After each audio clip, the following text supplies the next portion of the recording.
Cration. Hi, this is Emily Ross, LPC, and we're here today with Amanda from Rooted Therapy and Wellness. Yeah. So I'm going to let her tell you a little bit about what she does, but first hit subscribe and make sure to adjust your notifications so you get all this free mental health content. Yeah, so as she said, my name is Amanda. I'm an occupational therapist and I own Rooted Therapy and Wellness. And that's basically just a holistic health and wellness practice where I focus on stress management and mental health. And so I try to do that just in very natural ways through like aromatherapy, breath work, guided meditation, all those good things. And so I'm sure, as you know, just from life in general, the state of the world, the fact that most of us have experienced trauma, most of us are walking around with a dysregulated nervous system. And so our nervous system plays a huge part in our stress response. And so whenever we're dysregulated, we tend to stay in this state of fight or flight. And that's just a dangerous place to be. So fight or flight was created as a safety mechanism, but we were actually created to stay more in our parasympathetic nervous system and then only use our sympathetic nervous system when necessary. So whenever the body detects a stressor or a threat. And so due to stress, chronic stress and trauma and whatnot, and just different things in our environment, our diet, medications, we can get dysregulated, and so that just causes our body to stay in this state of survival and fight or flight. And so when we're in that state, all the body is concerned about is safety and survival. And so a few of the things that happen is so we have a part of our brain called the amygdala, and it's always scanning our environment looking for signs of safety or for signs of stressors or threats. And so whenever that gets activated, this whole cascade of events happens in the body. And so one of the things that happens is cortisol and adrenaline are released. And so that actually speeds up our heart rate and speeds up our breath rate. It causes the veins in our arms and our legs to enlarge so that we can get more blood to our muscles to be able to literally throw down or to run away. It causes our blood pressure to go up. It causes our blood to thicken so that if we're injured, we won't bleed out. It causes our blood glucose levels to go up so that we have the energy to be able to fight or to run away. It causes our senses to heighten, especially like our vision and our hearing. That way we can be more aware of our surroundings. It causes our muscles just to go ahead and prepare to throw down or to run away. It causes our prefrontal cortex, which is where all of our rational logical thinking happens, that actually gets turned down so that we can make a split-second decision. Because if a bear is attacking you, you don't want to, like, if I do this, the bear might do this. Or if I do that, the bear's going to eat me at that point. You want to make a quick decision.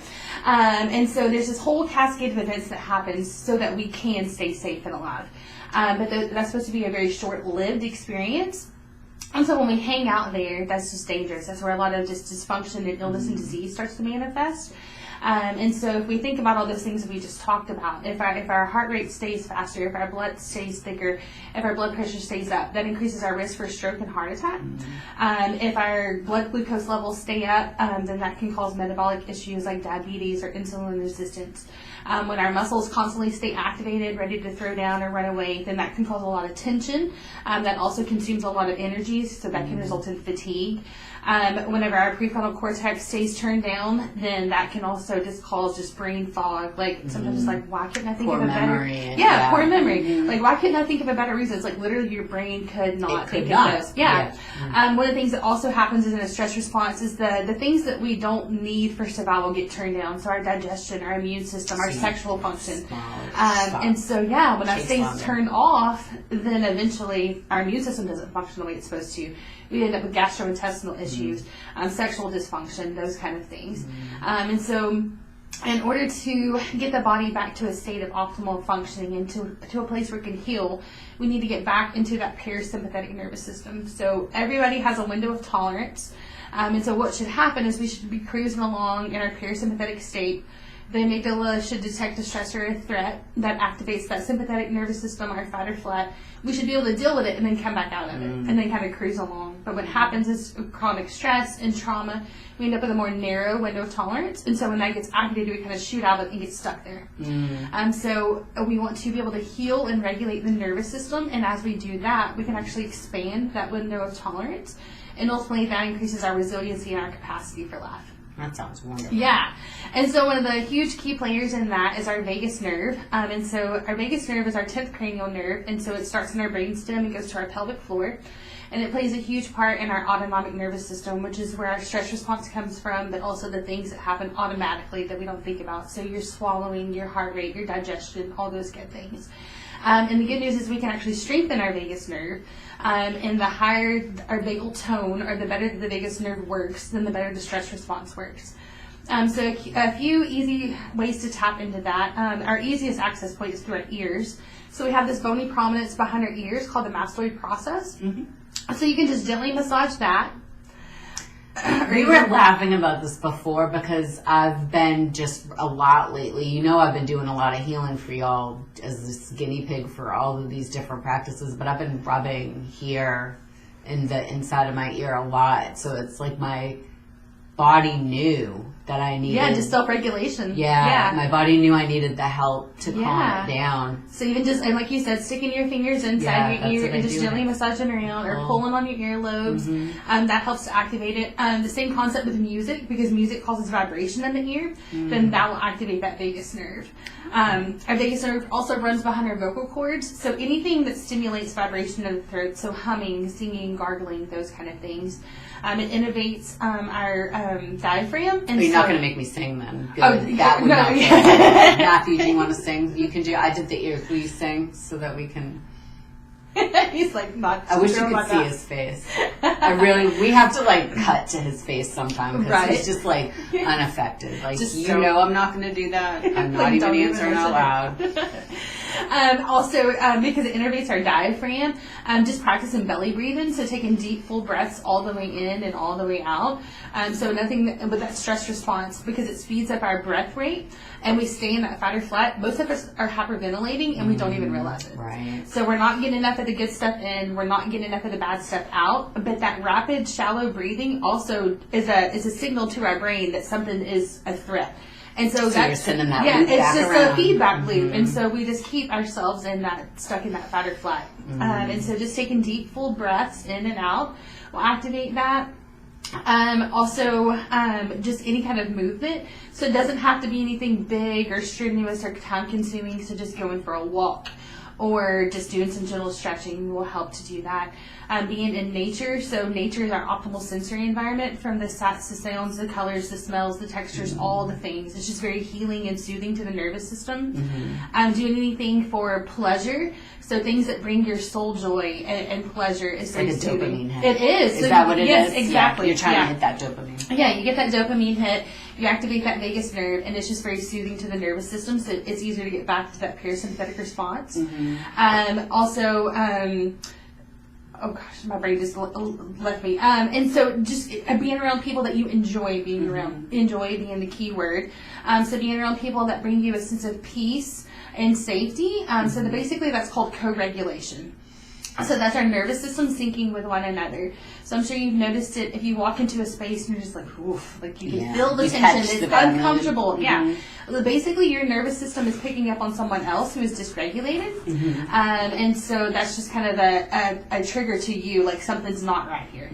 But then on the flip side of that coin, you walk into a space and you're like, oh, like this is safe, like I'm comfortable here. Your nervous system is syncing with someone who is regulated. Okay. So if you find yourself dysregulated, getting with someone who is regulated and who brings you safety and peace. Oh, poor Matthew.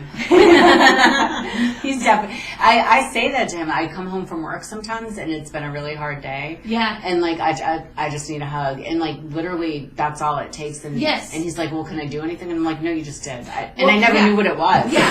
And with that, the concept that happens there is, so we have these receptors in our skin, our muscles, our joints, called proprioceptors, and basically they pick up on deep pressure. So hugs, massage, weighted blankets, those kind of things. They provide deep pressure, and that sends a ton of sensory input to our nervous system, and so that's why that's so regulating. And then you also get the serotonin, dopamine, oxytocin hit from that, and so then that helps us to feel good too. Yeah. See, there's some science behind how it works now, Matthew. So now when I say, like, you make everything better, like, I can tell you why. Yeah. And so these are just like, they're easy tools that we can use that nobody really even has to know what you're doing. You know, like if you find yourself in the grocery store and you start to feel anxious, like just taking some deep belly breaths. Nobody's gonna be like, oh my gosh, what is she doing? Yeah, or rubbing your ear. No one's gonna think anything when you do that. And there's usually music playing in the grocery store, so just humming to the music. So when you're driving in the grocery store, if you're around people, those are just easy tools to tap into that nobody has to know what you're doing, and you can get back into that parasympathetic response and get yourself to chill out. I love that. That's all great stuff. Yeah. Too. And people are always asking, what can I do in the moment? Like, what am I supposed to do when I'm in a crowd? Now we know. Yeah. And so it's really good to implement these tools on a regular basis to heal and regulate the nervous system so that we don't experience those moments as often, or if they do come, they're not as intense, or we're better able to catch it, you know, and then utilize the tools in the moment so that we don't completely spiral out of control and then just totally lose it, you know, and then have a hard time coming back down. So the people that you see in your practice, are they people like who have chronic trauma who come in and say, hey, I can't get my... It's really anything that happens that your nervous system cannot process and metabolize. So all three of us could experience the same exact thing right here, right now. And I may find it super traumatic. You may find it mildly traumatic. And he may be like, you're nuts. Like, that's nothing. That's you know? usually exactly. You have that exactly right. You know, and so it's just based on the health of our nervous system and our past experiences. So most everyone has experienced trauma to some extent. Especially by our age, Yeah, really. exactly. And even if you don't remember it, like cognitively, your nervous system and your body remember it. And so unfortunately, most of us aren't taught how to feel and process our emotions. So we stuff and we stuff and we stuff and we stuff. And then that starts to ooze out as other things. And so as we can heal and regulate the nervous system, that also helps to release that trauma and help to release those emotions. And then, like I was saying, you know, just expanding that window of tolerance. And then ultimately that increases our resiliency and capacity for life. So do you have like a way you can measure the that tolerance? Like, so I've had chronic trauma. So my central nervous system stays revved up, and I really like it that way. I get really uncomfortable when it's too calm. Right. I'm just it's just been so long that way. So like, would there be a way to measure? Like, my tolerance is increasing for the... Well, and so I think it, you know, as far as like a subjective way to do that, I don't. So it's more objective of just being able to recognize, like, you know, before that would have totally just made me angry, and I would have lost it and spiraled out of control and probably lost it on everybody else. And like, it really didn't bother me, or I was able to catch it pretty quickly and use my tools and just move on. So I think that's more subjective for each person. You know, and like you saying, you kind of lack that heightened sense. I think we get so used to like the chaos. So our brain likes what is familiar and what is safe. So it will choose familiar chaos over unfamiliar peace. Is this all sounding familiar to you guys? This all should sound like, see, I don't make this stuff up. This stuff is just true. Yeah, and so, you know, and so even though, like, we may have experienced things in our childhood and we experience something now as an adult that has nothing to do with that, our brain's like, hey, I've dealt with something similar to this. I know a way to solve this, and we'll keep going to the same things we've always chosen. The same familiar thing, But the cool thing is there's a thing called neuroplasticity, and so we can actually create new neural pathways in the brain. But it's just taking that opportunity to sit and to respond rather than react, and to choose a new coping mechanism or a new thought or a new pathway. And then when we can consistently do that over time, we'll create new neural pathways, and our brain will actually start to choose. You create a new familiar. Yeah. So, and that's what I tell people. It's like it takes a lot of upfront mental effort to stop and respond differently, or stop your narrative and say sweet things or use your hype man. But over time, you're doing it, and all of a sudden, that's just what you do because you've made that your new familiar. Yeah, it becomes your new norm. That's the new neuroplasticity. See, that's a thing. Yeah, absolutely. What haven't I asked you that people would want to know about that I didn't know to ask? I think we've covered most of it. But yeah, you know, just trying to consistently do these things over time. Also keeping in mind with our nervous system, we want to do what's called titration, so little bits at a time. With our nervous system, if we try to do too much at one time, it'll just put on the brakes and it's like, oh no, we're not. And I think that's where a lot of times, like when we start like new diets or new exercise routines or new rhythms and new routines, it's all or nothing. And then like we make it a couple of days and we're good, and then all of a sudden it's like, I can't do this. And so our brain and our nervous system will literally shut us down because it's like, no, we're not doing that. It's all too unfamiliar. Yeah, exactly. Everything's unfamiliar. Unfamiliar, exactly. Yeah. And so we have to think of it as like a bucket. And so that bucket is like at the brim with water. And so we've got to gently start pulling things out and gently adding things into. Because we want to just kick that bucket over. Yeah, we do. And that's not a good thing, because then it's going to rear its ugly head and backfire. Or that we want to just like do all the things at one time and then it overflows. And so either way, it's not a good thing. So giving yourself some grace, doing little things at a time.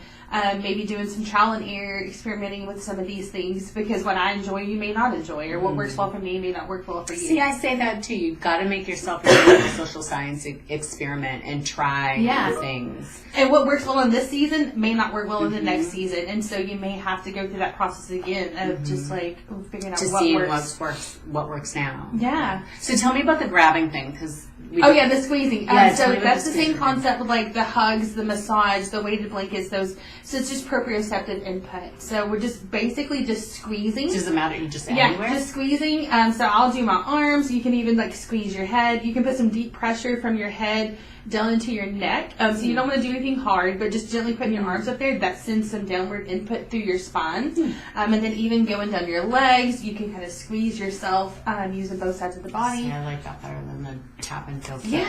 Yeah. And so it just gives you, it's that proprioceptive input. And so when you're doing that it's also a form of grounding, so bringing that brain and body connection back together.